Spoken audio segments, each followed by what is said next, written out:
This is your ultimate stop for everything sports. The Golden State Media Concepts Sports Podcast. Should I say more? From the NFL, MLB, the NBA to MMA, it's all in here. The Golden State Media Concepts Sports Podcast. Listen now.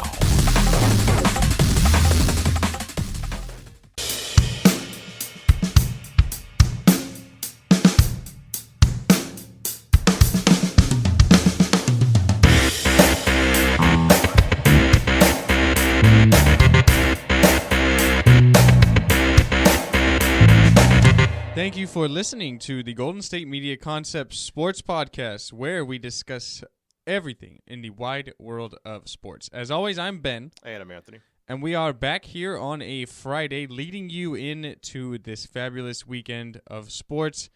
Got a lot to cover here in the episode, so we will not waste any time, because time is precious, time is valuable, and we need to use all of it to our advantage.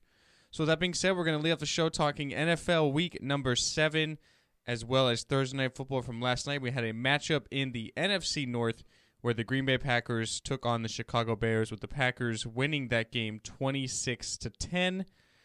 It seemed like Green Bay really pulled away in this game in the second half. The first half really boring. We were at halftime 6-3 with the Green Bay lead.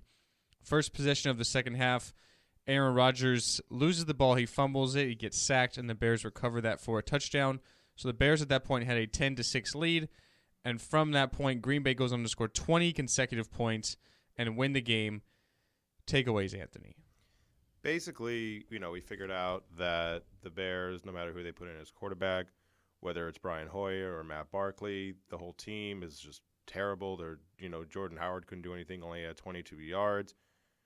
We were kind of worried about Aaron Rodgers the whole week, wondering if he was the same guy. Basically, it took him a half to kind of get him back into his groove. Ended up with 326 yards and 3 touchdowns. Pretty, solid Aaron Rodgers day.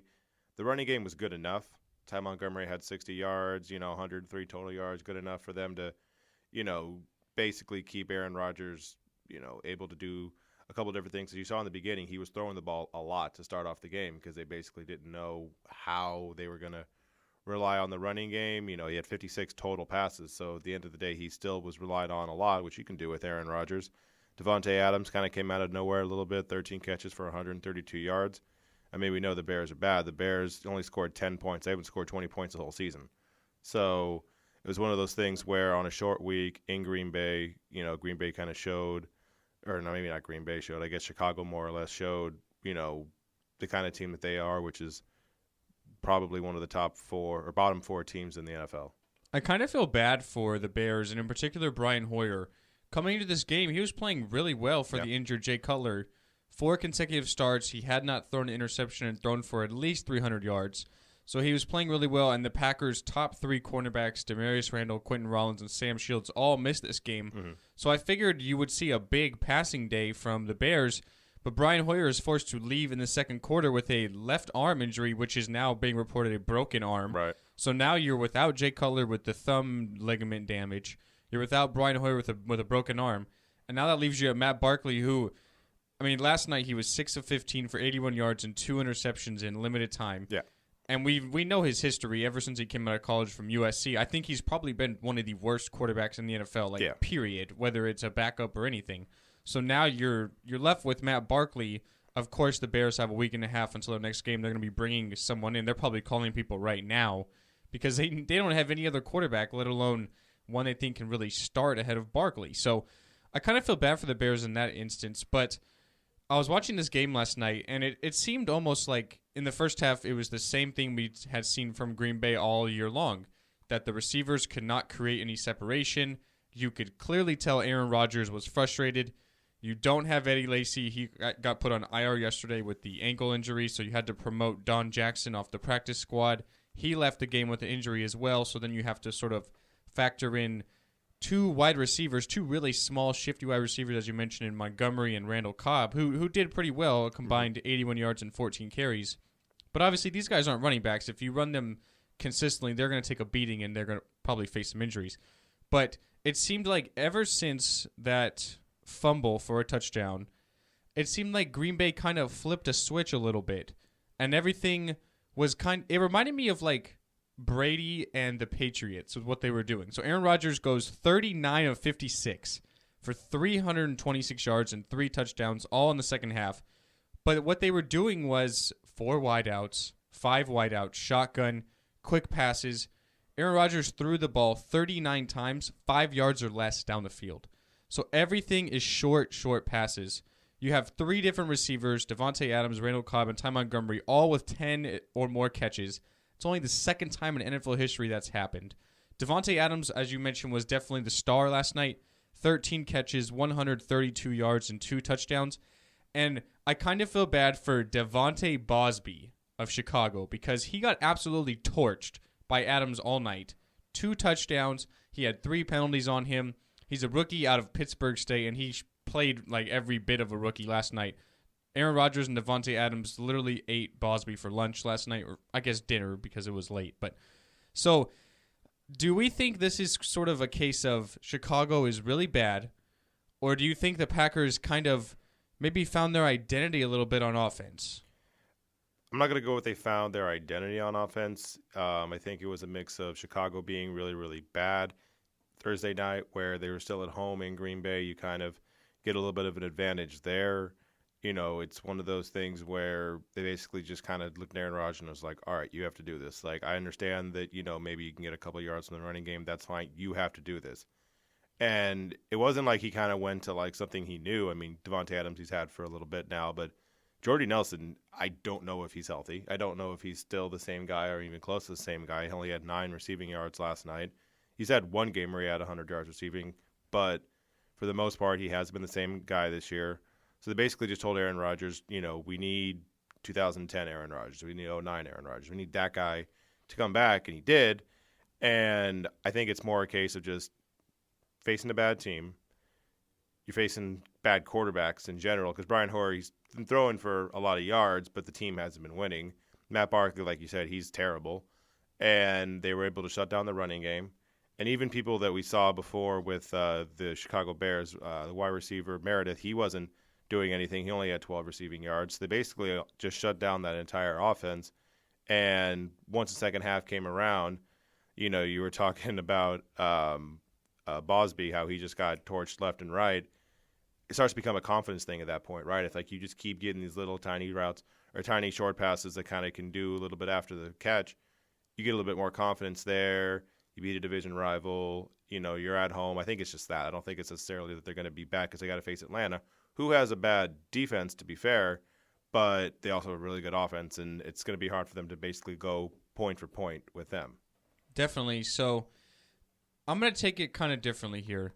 I realize it was the Bears, and I'm definitely not sold on the Bears, obviously, nor their defense. Right. So I'm not going to say, oh, Aaron Rodgers and the offense is back. It's not like they went out and did this against Minnesota. Right. So, but I'm going to take it a little different route here. And I'll make a comparison to basketball. Okay. So, with a jump shooter, a struggling jump shooter, what's the best thing to sort of get them going? Maybe they get a layup. Maybe they get to the free throw line. They get some rhythm, some confidence, see the ball go through the net. That sort of gets them going. Right. I feel like you could be seeing the same thing here with Rodgers and Green Bay. You don't have a vertical threat anymore. Jordy Nelson is still a good receiver, a good possession guy. But they tried multiple shots last night. The play action bombs where Nelson seemed to catch one every game a few years ago. Mm-hmm. But now he just isn't really seems like he can create that separation. Or at least last night he didn't, and has so far through the season really hasn't been able to as well. So you really don't have that vertical threat now, which you had from years previous. So now you have, like I mentioned, Patriots. You have quick, short routes, short passes. Get the ball out of your hands quick. Get the ball to these fast guys like Cobb and Montgomery. Allow them to get yards after the catch, make plays. That's what you saw last night. So maybe you have sort of a switch in mentality, and you can sort of get this propelling, get this going. Aaron Rodgers getting in rhythm. What he said all week long was he felt like he's just been inaccurate, needs to sort of let the offense come to him, not be so frustrated. And I think in that second half you might be having something along those lines where you can sort of get things going again. Like I said, I mentioned it is Chicago, so we'll have to wait and see. But maybe you can sort of get things going now. You know, you're sitting at 4-2. That's a good spot. You're still battling Minnesota. You have a week and a half to prepare for Atlanta, who's a pretty good team as well. So I guess it could be worse for Green Bay. The only issue I see is really two of them, and they both consist of injuries. You still don't have any running back, with the exception of Nile Davis right now, who they just traded for on Tuesday. That's actually healthy. Mm. And on defense, you have a number of injuries in that secondary. The top 3 corners are out. Just imagine what Julio Jones could do to you next week. So you still have some concerns there, and you've already had your bye week with Green Bay. So they don't have a week to sort of get ready and get these guys healthy. They have to sort of just keep going one after another for the whole year. So we'll have to wait and see, but nevertheless, it was a good, solid performance on the offense from Aaron Rodgers. As I mentioned, 39 of 56, 3 touchdowns and 326 yards passing. So, and then the Bears go to 1-6, definitely one of the worst 2, maybe 3 teams in the league, and I mean, their season's over, and we sort of have to just find out where they go from here, really, next year in the draft, I guess, because they don't really have much to look forward to. They need to try and find a quarterback. Even with Jay Cutler, I feel like they still have some quarterback issues, so... Let's go into this week, though. We have a lot of great games here in the National Football League schedule. We have the Giants and Rams playing Sunday morning across the pond in London. That game, 9:30 Eastern Time, 6:30 here on the Pacific. We have the Saints battling the Chiefs at Arrowhead Stadium in Missouri. The Colts and Titans. I feel like this is a pretty big game here in the AFC. The Colts really, really struggling right now, sitting at 2-4. Kind of gave one away last week to Houston on Sunday Night Football. Minnesota and Philadelphia is another game. Vikings coming off their bye weeks. The lone undefeated team in the National Football League at 5-0.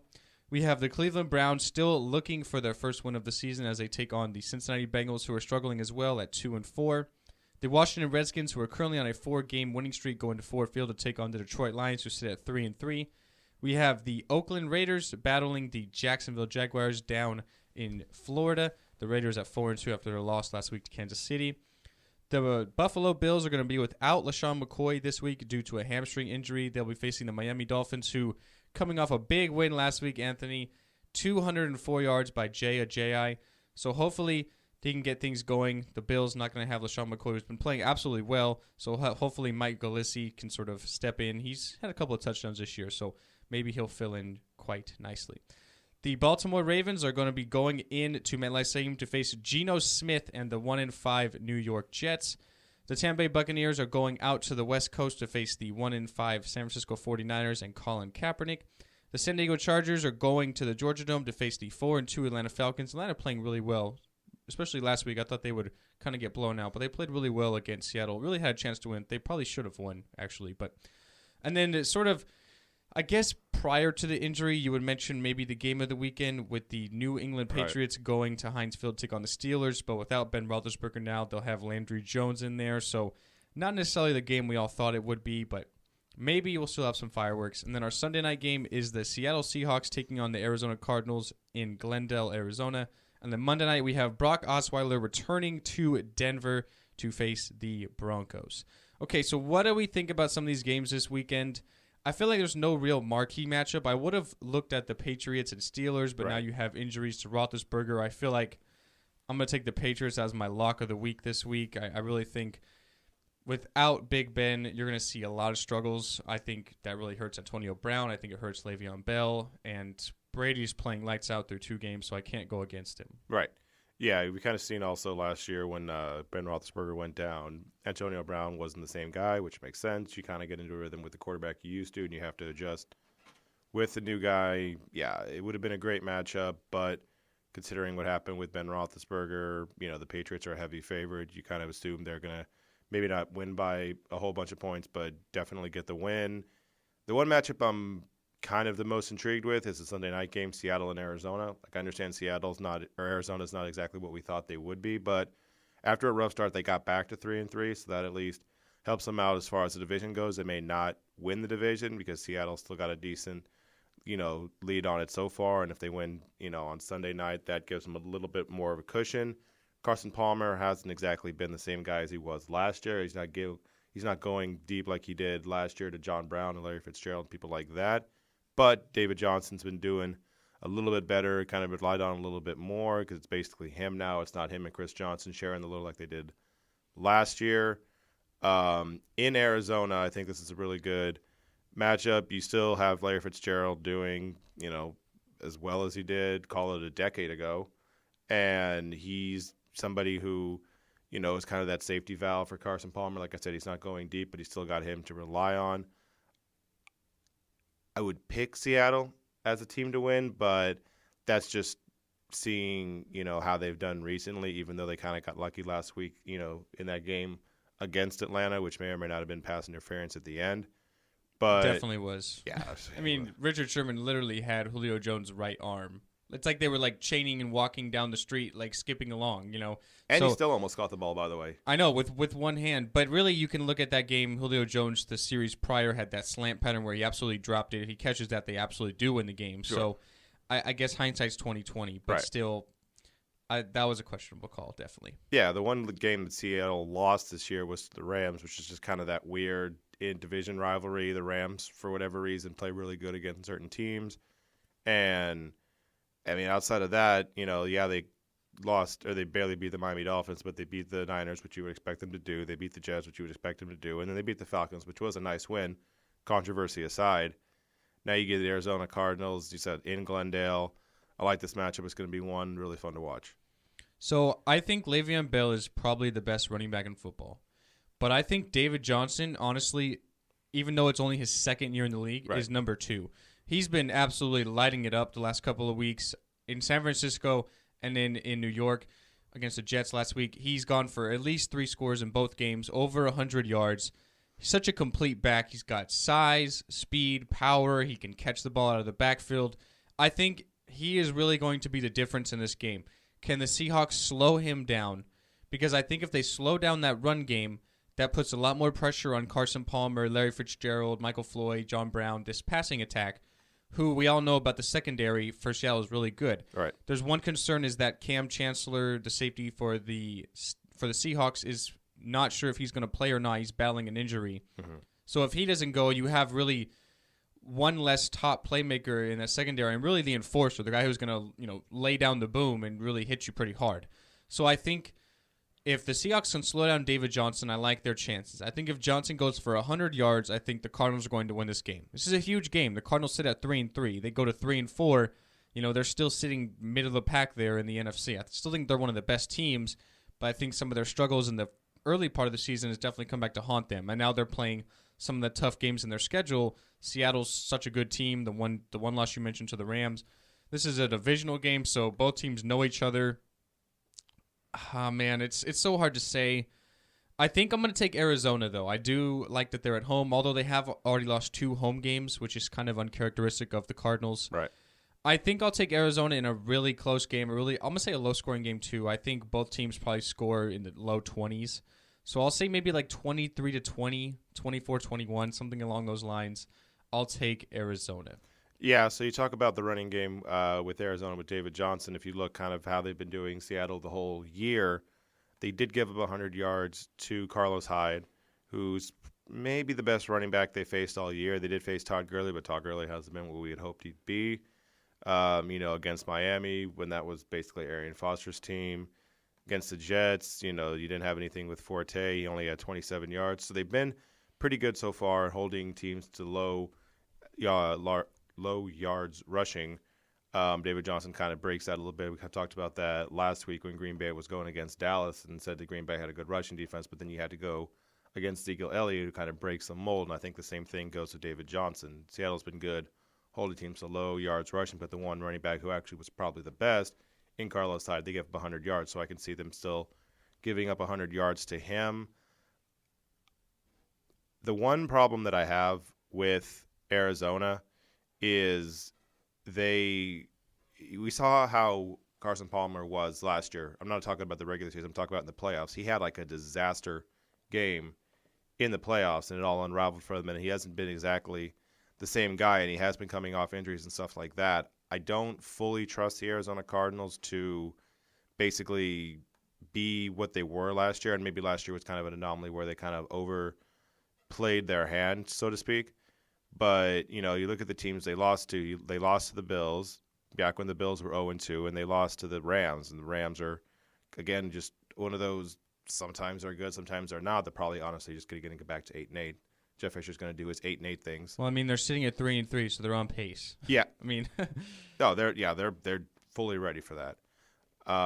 But the other game that I'm looking forward to, you hit on it, the Minnesota Vikings against Philadelphia Eagles.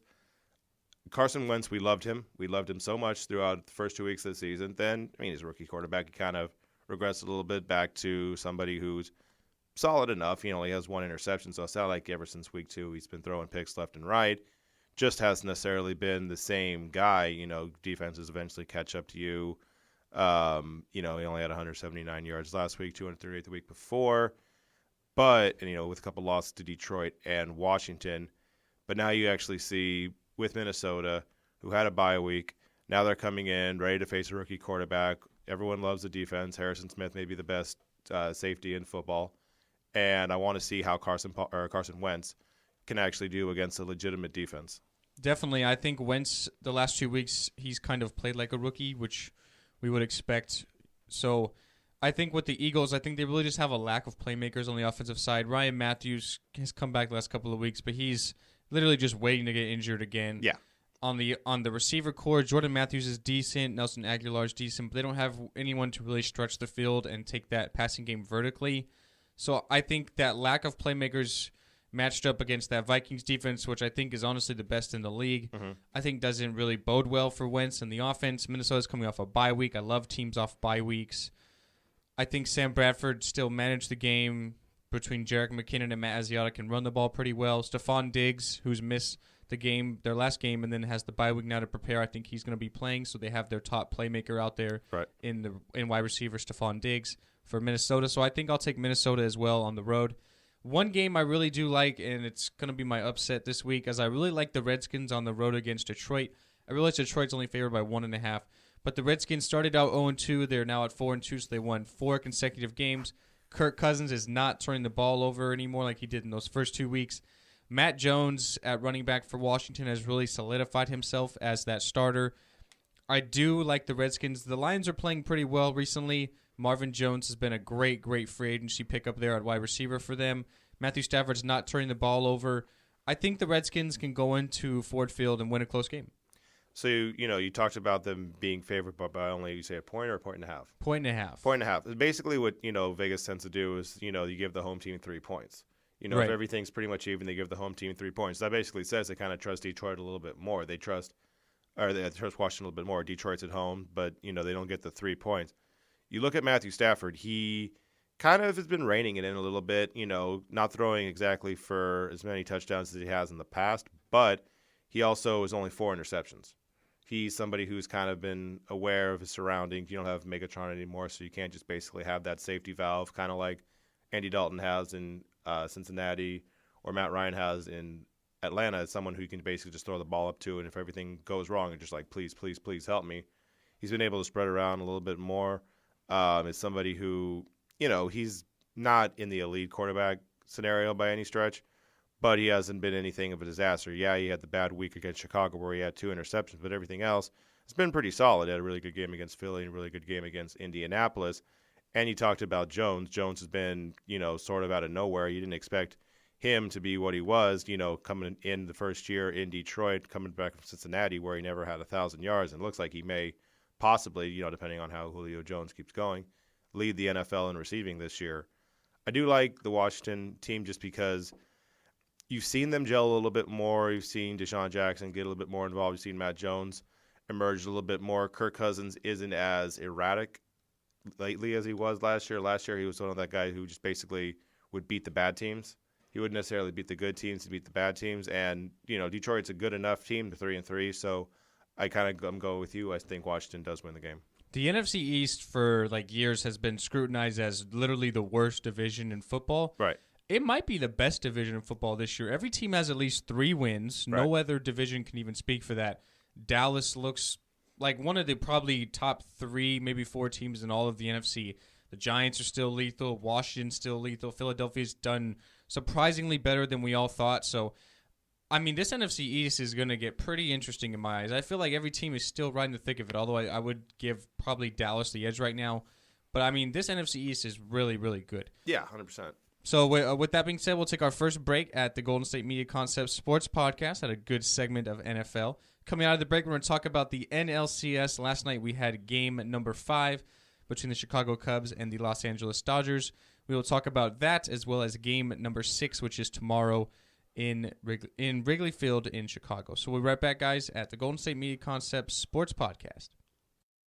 Tired of searching the vast jungle of podcasts? Now listen close and hear this out. There's a podcast network that covers just about everything that you've been searching. Hey! The Golden State Media Concepts Podcast Network is here. Nothing less than a podcast bliss with endless hours of podcast coverage. From news, sports, music, fashion, cooking, entertainment, fantasy, football, and so much more. So stop lurking around and go straight out to the Golden State Media Concepts Podcast Network. Guaranteed to fill that podcast itch. Whatever it may be. Visit us at www.gsmcpodcast.com. Follow us on Facebook and Twitter, and download us on iTunes, SoundCloud, and Google Play.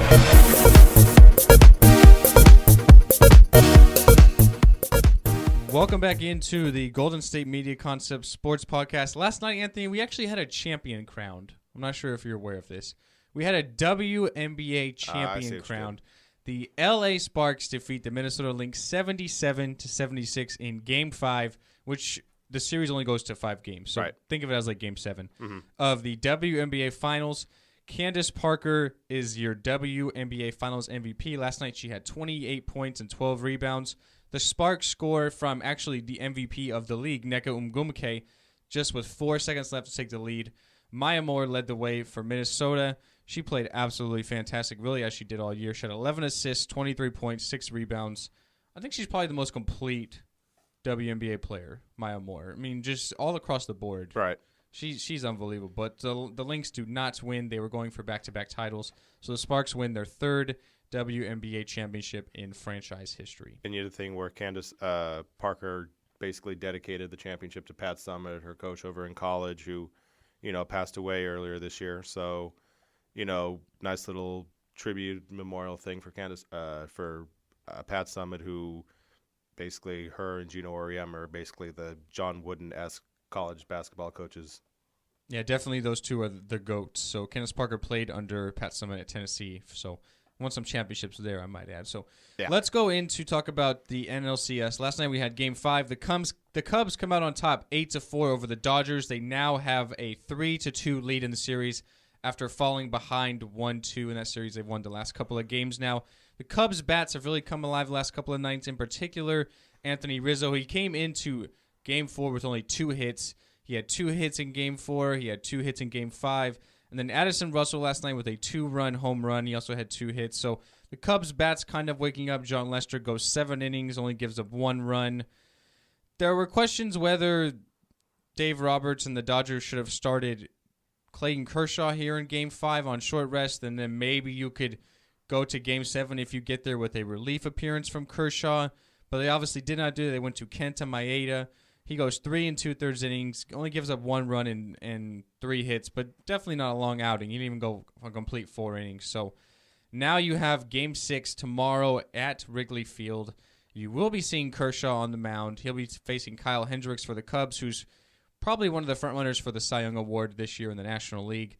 The Cubs now have a 3-2 series lead. The bats have woken up. Do we expect them to close out this series? No, I wouldn't expect not close out Game 6. You think you're taking the Dodgers Game 6 with Kershaw? Yeah. I am too, but go ahead. Yeah, well, because here's the thing. So you could talk about, whether or not they should have started Clayton Kershaw in Game 5, kind of get that momentum back, because you saw in Game 4, Chicago basically was able to get their offense back, being shut out the past 2 games before that, and they had that weird stat of since 1919.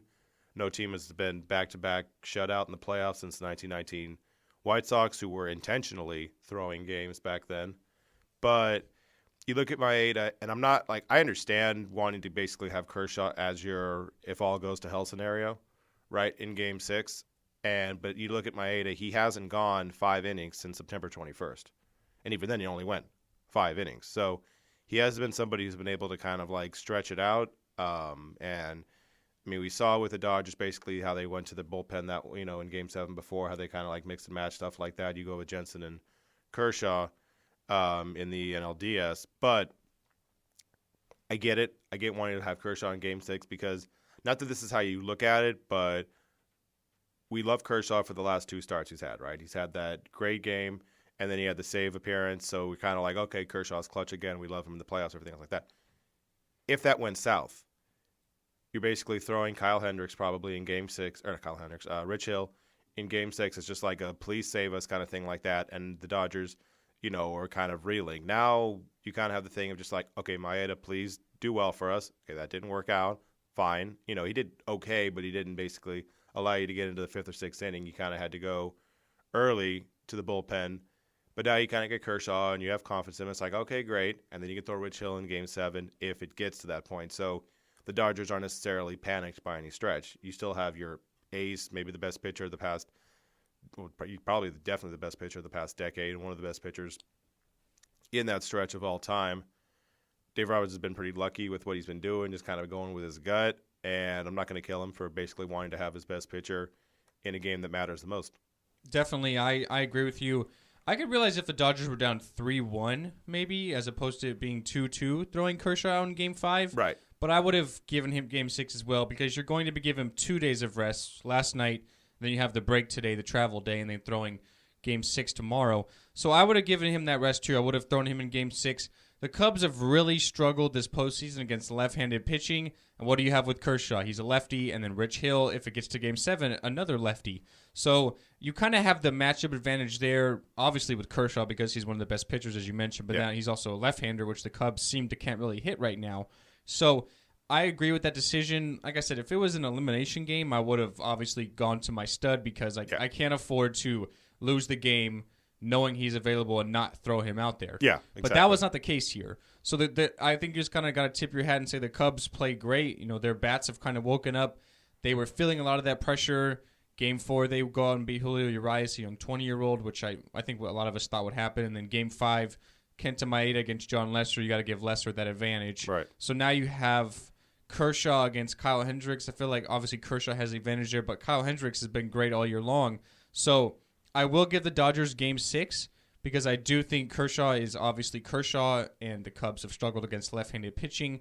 But then that gets us to a possible Game 7 on Sunday, which could be pretty interesting. Right. Because you have that left-hand hitting struggles for the Cubs as well. Rich Hill's played great Game 3 and Game 3. So do the Cubs, I realize they would be at home for that, but do they kind of struggle again, and do they face that same old adage like, oh my God, I can't believe the Cubs yet again blew it and did not get to the World Series? Oh, I am so in for Game 7. I'm not saying with the Cubs players, but those fans, they're going to be tight. Oh, the Cubs fans are going to be so scared. They would feel so much, not just the fans, but the players too. They would feel so much pressure in that game. Like, it's one of those things of, like, atmosphere matters sometimes. Like, not every time because certain things, the crowd can cheer all you want. They're still going to be a bad team. With the Cubs, like, if they make it to a Game 7, and let's say they're down, like, 2-0 in the 5th or something like that, the fans are going to be so tight. And they're going to be basically, like, if you are, like, along the left field or right field line, just don't interfere. Don't do anything. You don't need Don't do it, Steve. Just don't nothing. Like, it's one of those things of just, like, you're so afraid because you have literally 100-plus years of being a terrible team, and you even have the thing where, I don't know if you saw Frank Kaminsky, the player for the Hornets, trolling just them trolling with the everything, jersey and everything. Like, you have these things where it's in the back of their heads. If they're losing, even by a little bit, like, I want to see that game so much. I would say I'm with you. I think Kershaw wins Game 6. Game 7 is kind of one of those, who knows kind of thing like that because it's Game 7. It's in Wrigley Field, and that's great. But it's one of those where, it's not like there's a whole bunch of momentum. Like back, I remember in 2004 with the Red Sox, when they got to Game 7, it was like, they're going to win this because they came back from 3-0, had the momentum. Johnny Damon got that big home run to right, But I would still probably take the Cubs in Game 7 just because the offense is so good. But I definitely want to see the whole atmosphere of Game 7. If we get to Game 7 on Sunday, the Cubs would go out and throw reigning Cy Young Award winner of the National League, Jake Arrieta. So yeah, exactly. Another great matchup if we got to Game 7. So by Monday, we will have a World Series matchup. Obviously, the Indians waiting for one of these two teams. I think the Cubs definitely win one of the next 2 games. They're both going to be at home, so I will pick the Cubs. Yeah. On Monday, I think we'll probably have a Cubs-Indians World Series. What do you think? Yeah, I would say Cubs-Indians World Series. Yeah, I would say that's going to be more than likely the scenario that plays out. And then at that point, you're basically seeing an interesting kind of matchup. Not even with the players. I'm not even talking about the players. You have Terry Francona with the Indians. He's either going to be the guy that was a manager that broke the streak for the Red Sox and now broke the streak for the Indians, or you're going to have Theo Epstein, who did the same thing with the Red Sox in 2004, and then also took out the Cubs 108-plus year drought. So, you got a couple of teams that haven't won in a very, very long time. I got to imagine the ratings for the World Series on that's going to be just sky high because you're going to have 2 fan bases that just really, really want to have their futility ended. Oh, absolutely. Think about this on Tuesday, okay? On Tuesday, the Cavaliers are going to raise their first championship banner. And then literally right across the street at the same time, the Cleveland Indians are going to be hosting Game 1 of the World Series for the first time in franchise history. Yeah. So let's say the Cubs get there, okay? So we know the Cubs drought of 1908. Yeah. The Indians haven't won the World Series since 1948. Yeah. So regardless if that is our World Series matchup, we're going to have a team who hasn't won the World Series in over 50 years winning the World Series. That would speak wonders for ratings, absolutely. Baseball wants the Cubs to be there. I realize the Dodgers as well, a big market, but the Cubs have been the media darling all year of baseball, so that's what baseball would want. But would they still be the Cubs, though? Like, if they win the World Series, like, are the Cubs still the Cubs? We love the Cubs because of the lovable losers kind of thing, right? But I guess they'd be back, kind of like the Red Sox. Yeah, but the Red Sox, like, the fans are kind of annoying in Boston with the Red Sox. That they kind of, like, throw it in your face, we won 3 World Series since 2004. It's one of those things, like, whoever wins, it's kind of the weird thing you talked about. If the Dodgers win, Dodgers, LA, huge market, giant payroll.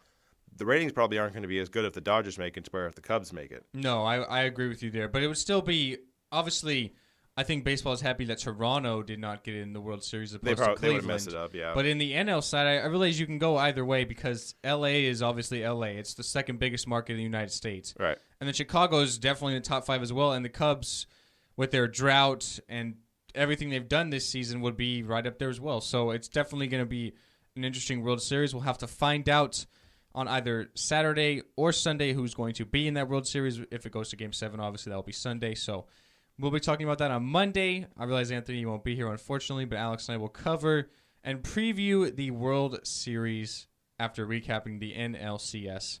Either Game 6 clinching or Game 7 clinching for one of these 2 teams. So with that being said, we'll take our last break at the Golden State Media Concept Sports Podcast. Coming out of the break, we're going to talk some college football to end the show.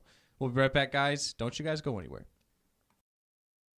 Do you want to be healthier, yet you just don't know what to do? All these shows telling you this and that, but nothing seems to work. Well, listen close. Golden State Media Concepts has got something great for you.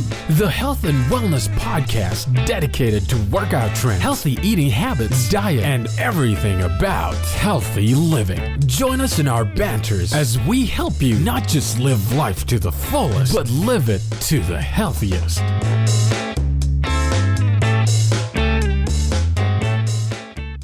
Welcome back into the Golden State Media Concepts Sports Podcast. Going to be talking some college football. We had a couple of matchups last night. One in the ACC between 2 4-2 teams at the time. Virginia Tech defeats Miami 37-16. I was just telling Anthony, like during the break, it seems like a really long time ago that Miami was 10th ranked in the nation and 4-0 because now they've lost their last 3 games. Right. Yeah, they started off 4-0. They did beat the bad teams, FAU and stuff like that. Lost to FSU, lost to Florida State by 1 point on that block kick. Lost the next week to North Carolina. Now you lose to Virginia Tech. It's one of those things where you kind of spiral after a really, really close loss. Miami, we thought were good. I mean, they were ranked 10th in the nation, so clearly people, around the country thought they were a good team. Now coming off of 3 losses in a row, they don't look like the same team. You're going to go to Notre Dame at Notre Dame next week. That's been a rivalry game for the Hurricanes dating back to basically the 80s. For Virginia Tech, it was one of those things where you're going into Virginia Tech at night. You're going at 7 o'clock their time, kind of rowdy crowd, everything else like that. Virginia Tech, like I said, 5-2. They're looking pretty good. Not like a great team by any stretch, but they're, at the top of the Coastal Division with North Carolina. You got Pitt next week and Duke, Georgia Tech. So it's one of those things with Virginia Tech. They're looking like a solid enough team that probably will make a decent enough bowl. Miami, you got to kind of right the ship a little bit, get back to maybe 7 or 8 wins. But, yeah, I mean, Virginia Tech looked like the better team. I mean, the whole game, like, whether you looked up in the beginning or the end, they were always kind of had a sizable lead after halftime. They only were up by 7 points at halftime, but after that, they pretty much pulled away. Yeah, both teams being ranked at one point this year. Virginia Tech definitely played a lot better. And then last night we had another matchup featuring a ranked opponent. So Boise State at 14 comes out on top 28-27 over BYU. This is a game they were trailing at home in the fourth quarter. Right. And did you see this fake punt Yes. by BYU? This was good. quite possibly the worst. I mean, last year we had the Colts and the Patriots, which was probably the worst fake punt I've ever seen. That was one guy who was just like, what do I do now? But this one might be even just as bad because they're on their own 5-yard line. Yes. It's 4th and 19. Yes. And it's the second quarter, and they run a fake punt where the punter literally gets the ball and just tries to run sort of like a stretch play around the left side, and he gets swarmed and tackled by about 7 dudes and gets tackled at about the 1-yard line. 4th and 19 on your own 5-yard line. The second quarter, you're down by 4, and you run a fake punt. Like, what are they thinking, man? Like, here's the thing. There's a couple things about that play that are hilarious. Number one, 4th and 19 on your own 5. If you pass the ball, I get it. That's fine. You already have dudes who are swarming at you. Like, their job is to basically take out the punter without basically, hitting him. Their job is to block the punt. And he basically decides, cool, from his own end zone, cool, I got it. I'm going to go run right at these dudes. Gets to barely the 2-yard line, like barely to the 2-yard line. You have the situation where Boise State, like, I don't think they really thought that was going to happen. They probably just like, wait, was it? Okay, yeah, cool. And then like once they saw him run, they're like, oh, he's not even going to kick. Now we can just destroy him. It was one of those plays, like, I don't know what exactly you were thinking of, because it's 4th and 19. If it was 4th and like 3, okay, fine. You want to get maybe a couple of yards. I get that. You're not running for, especially out of the end zone, you're not running for what is it, basically like 25 yards? Basically, because after when you get 6 yards back or something like that, you're basically running for 25, 26 yards. You're not getting that. Like, even Leonard Fournette would have a hard time doing that, and he's fantastic in college. Like, as a punter, I don't know what BYU was in their head. Like, when they drew up, like, maybe this guy, the punter, was a great running back in high school. I don't know. But that just seems just like a terrible idea. Or maybe the punter was just like in his own head, like, oh, this will be great. This is my time to shine. No, it's not. Yeah, this was absolutely just the decision. Yeah, 4th and 19. Like you said, if you attempted a pass, I can understand, like, you're going down the field, but you have to sort of ask your punter to run 26, 27 yards going forward and get a first down. You're on your own 5-yard line. The game still has more than a half to play, and you're only down 4. Yeah. This was just absolutely just the stupidest decision of the week. Yeah. But Boise State avoid the upset and come out on top 28-27 over a pretty solid BYU team at home. So now let's look at the rest of the games here in the college football slate for this weekend. The big one everybody is looking at is number 6, Texas A&M, going on the road to Tuscaloosa to take on the number 1 ranked Alabama Crimson Tide. We have Trevor Knight at quarterback for Texas A&M. Everyone is going to look back at that 2014 Sugar Bowl game when he was a member of the Oklahoma Sooners, a game that Oklahoma won 45-31. Knight in that game had 4 touchdowns and threw for 348 yards as a member of Oklahoma before transferring to Texas A&M. This year hasn't really gone so well for Trevor Knight throwing the ball. He's still struggling. His completion percentage is in the 50s. Right. He's adding the ball. He's got some good running attack. And then you pair that up with Travion Williams at running back. They're doing pretty well. But this is a game with the spread where it's 19 points as it stands right now. Alabama's the big-time favorite. Do we think we see some more Trevor Knight magic? I think it's going to be a lot closer than the 19 points because if you look at it, one thing that Alabama's had like an Achilles heel, I guess, not necessarily. With some team, like, remember against Manziel, and you can say whatever you want about Manziel once he got to the pros. When he was in Texas A&M, he was fantastic, at least, running around, making something out of nothing. He beat Alabama. Alabama's had a hard time beating quarterbacks consistently who kind of run and scramble around and just kind of create broken plays. With Trevor Knight, he's got 500 yards rushing already this season. He's 9 touchdowns rushing. He's someone that, if everything breaks down, can do things, can kind of make something out of nothing. Alabama is really good at basically, if you can keep yourself in the pocket and you're not doing that well, they've got you because their defense is insane. It's been insane for about a decade now. But the 19 points seems high. Like I said, I think Alabama still wins, but I don't think it's one of those, 50-14 kind of games where they just kind of blow the team out of the water. I think it'll be a closer game, still a win by Alabama, but not the blowout people think it'll be. You mentioned a good point, and that's the running quarterback element. Ole Miss, before this year to beat them the last 2 years, spread offense, running quarterback. Deshaun Watson at Clemson last year, the national championship game, absolutely lit him up and almost let it come back over Alabama, running quarterback. Right. Manziel. So that's been the one sort of Achilles heel on Alabama is that they can't deal with the running quarterbacks. So I think you make a good point there. I think 19 points is extremely high. I think with Texas A&M, they have a good, solid pass rush. Myles Garrett is probably a top 5 pick in the NFL next year at a pass rusher for Texas A&M. So maybe if Jalen Hurts can sort of get under pressure from Myles Garrett, then maybe he can lead to some mistakes, maybe get some sacks, some fumbles, who knows. But I think 19 points is definitely really high. Alabama are kind of that team that don't necessarily blow you out right away. They're the team that'll kind of wear on you eventually, and then by the time that third quarter rolls around, you see it like a 14-point game, and then all of a sudden it's 24 within a matter of minutes because they kind of wear you down and kind of over time really get under your skin and really pull away late. So I think 19 points is a little high. I think Texas A&M can keep this game close because their offense with their running backs, Trayvon Williams and Trevor Knight running the ball, can be a little dynamic. I think Alabama wins the game, but I do think that A&M covers the spread. I think 19 points is a lot. Yeah, I kind of agree with you with that. They are kind of, Alabama's one of those teams that, we saw was, I think, the second-string running back last week for Alabama just broke away from Tennessee, just totally made them, and he's not a small dude. The guy was like 280 pounds. I'm trying to look up who it is, but I just remember watching the play, and it's like even their backups are just doing things that is just unfair to like a Tennessee team who, say what you will about how they keep coming back. They, were undefeated before they lost in the week before that.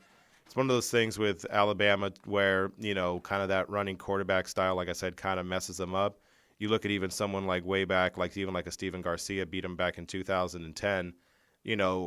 I think this game will be close, give it to about a little bit after halftime, and then slowly they pull away, get a kind of a garbage touchdown at the end. Maybe they win by like 14 points, and it looks like a good enough win, but it's not going to be a blowout by any stretch. Yeah, I don't think so either. Another intriguing matchup is number 17 Arkansas going on the road to face number 21 Auburn. Auburn, a good, solid team, as well as Arkansas. Arkansas with a big win last week. I like Arkansas in this game, actually. On the road, I think Brett Bielema and his style, run the ball, play solid defense, is really working. Arkansas, kind of a quick turnaround, only a couple of years now under Bielema. Really hasn't even had time to really get his own players in the system, really. I like Arkansas on the road in an upset here. Yeah. Well, according to the spread, I realize they're favored by the rankings, but they're a 10-point dog on the road. So. Right. So, yeah, it's kind of one of those things. They beat Mississippi, Ole Miss last week, 34-30. You lose to Alabama, no one really is going to sweat you on that. Beat TCU, lost to Texas A&M. It's one of those teams kind of up and down, but you can understand lost to Alabama and Texas A&M. If you're Arkansas, Bielema, like you said, is kind of playing his Wisconsin style, kind of getting a little bit Arkansas to where he wants them to be. He hasn't been there that long, so he's kind of getting everything in place, kind of slowly making the team a little bit better year after year. Auburn is a team that, they're not, when we think of Auburn, we think of like old Auburn, we think of Cam Newton and stuff like that. They're not that by any stretch. They haven't been, necessarily great. Their one good win is against LSU, and we don't even know if LSU is that good anymore. Les Miles is fired. Leonard Fournette now is going to play. Been in and out of the lineup. But, Auburn, I can't go with Auburn. I'm going to go with Bielema with Arkansas over Auburn. I agree with you there, man. I like that I like that style. Bielema really having some early success at Arkansas, which before him were absolutely terrible. So I'm surprised he's having that success. There's still a lot of great other matchups here in college football this week. I think TCU and West Virginia in the Big 12 could be a really good game. West Virginia is still undefeated, ranked number 12th in the nation. So them and Baylor are really the top two teams there in the Big 12, which I feel kind of bad for the Big 12 because they're like that one conference that gets left out of sort of the college football playoff because they don't have a conference championship game and they really don't have an elite team.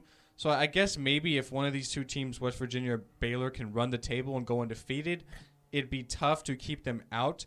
But we'll have to wait and see what happens. West Virginia, kind of that surprise team. No one really expected them. And now they face TCU, still a good, solid team with a high-powered offense. I think that game could be quite interesting. Another game I think could have some good storylines is Iowa taking on number 10, Wisconsin. That game is a home game for Iowa. I think they're two similar teams, good defenses, want to run the ball. I think it's going to be a low-scoring game. Iowa last year had so much success, really just a couple of plays away from getting in the college football playoff. And now Wisconsin, remind me similar of Iowa last year. Wisconsin, I feel like we kind of know that they're legit. Even though they lost the last two games to Michigan and to Ohio State, they only lost by 7 points in both those games. Yeah. They took Ohio State to overtime last week. So I think this could be an interesting game as well. Yeah, we talked about with Wisconsin how they kind of have the 1, 2, 3, 4, 5 weeks from hell, right? You had Michigan State, Michigan, Ohio State. Iowa was kind of the break game. And then at number 8, Nebraska, at least it stands right now, number 8, Nebraska the week after that. And the two games they lost by a total of 14 points, the teams in Michigan and Ohio State who were blowing teams out the week before. So, doesn't look good that they lost those two games, but considering it was only by a touchdown and they were definitely in both games, took that insane interception by Michigan for them to lose to them. And then Ohio State, you had to go, I believe, into overtime with that. Yeah, into overtime into that game. So, I would absolutely take Wisconsin. Iowa's not been a bad team by any stretch, but Wisconsin, that defense is so good. Yeah, that defense is unbelievable. It's definitely one of the best. I will take Wisconsin as well. I think it'll be a close game. I think it'll be a low-scoring game, though. And then I'm actually going to take TCU against West Virginia. I'm not really sold on the Mountaineers quite yet. We haven't really seen much out of them. They're still undefeated, which is great, but TCU still a good, solid team, although they have two losses. They lost to Oklahoma and to Arkansas, but they still are a pretty solid team. So I'll take TCU on the road, actually. Okay. I mean, yeah, West Virginia doesn't necessarily have any legit wins necessarily. They don't have one of those kind of beating a ranked team. They beat Missouri and BYU and Kansas State and Texas Tech, but none of those teams are necessarily any good. Like I said, BYU was okay when they faced Boise State last night, fake pun aside. But I would still, just because it's at West Virginia, and you kind of have to go in there, top 12 team. They may be one of those like fake top 12 teams, like how Miami was a few weeks back, kind of one of those top, they're undefeated, so you have to keep moving them up in the polls because you can't leave them at like 23 or something like that if they're undefeated and every other team starts losing. TCU is one of those teams that we've seen can absolutely score points for the best of them. The lowest output they've had this whole year is 24 points last week against Kansas, but before that, 38, 41, 59, 33, 46, absolutely able to score at will, and West Virginia doesn't necessarily have the ability to match with them. I'm going to say West Virginia just because they still have to go to West Virginia, but I do think it'll be a close game. You mentioned how you think, like, West Virginia, we don't really know about them.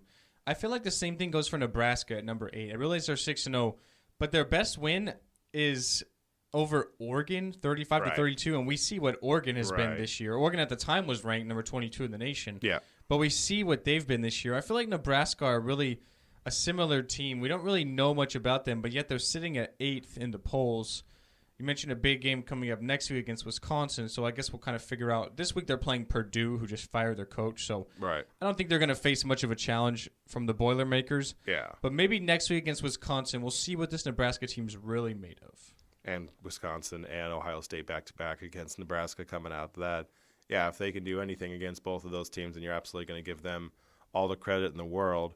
Yeah, Nebraska, like you said, they beat Oregon, who we thought were good, kind of that week 1 matchup where you had Notre Dame face Oklahoma or against Texas, where it was like, oh, Texas is back. They beat Notre Dame. No, Notre Dame stinks. Oh, Nebraska beat Oregon. Yeah, well, Oregon stinks. Kind of one of those things where it's a good win at the time, but now you look back at it, it's not the same thing. Exactly. So definitely some good, intriguing matchups here in college football tomorrow. So we will be back on Monday recapping the college football weekend as well as updating you on the new AP Top 25 poll. We're really close to having our first college football playoff rankings. I think it's only a couple weeks away, so We'll obviously be talking about that when the time comes, but for now we'll stick to the AP Top 25 poll. That is what we were going off of. So with that being said, I feel like we had a great show, but we are unfortunately going to have to end it. We do have another show to record when we're doing the football one, strictly football. So Anthony and I will be back here with Jeremiah, who does that with us as well. So this is going to conclude the episode of the GSMC Sports Podcast. For Anthony, I am Ben. I feel like we had a great episode, talked a lot of football, talked some baseball. We will be back on Monday talking a lot of the similar things we just mentioned, as well as anything else that happens in the wide world of sports. So we hope you guys have a good weekend, watch a lot of sports, and have a good day. Bye. You've been listening to the Golden State Media Concepts Sports Podcast, part of the Golden State Media Concepts Podcast Network. You can find this show and others like it at www.gsmcpodcast.com. Download our podcast on iTunes, Stitcher, SoundCloud, and Google Play. Just type in GSMC to find all the shows from the Golden State Media Concepts Podcast Network, from movies to music, from sports to entertainment, and even weird news. You can also follow us on Twitter and on Facebook. Thank you, and we hope you have enjoyed today's program.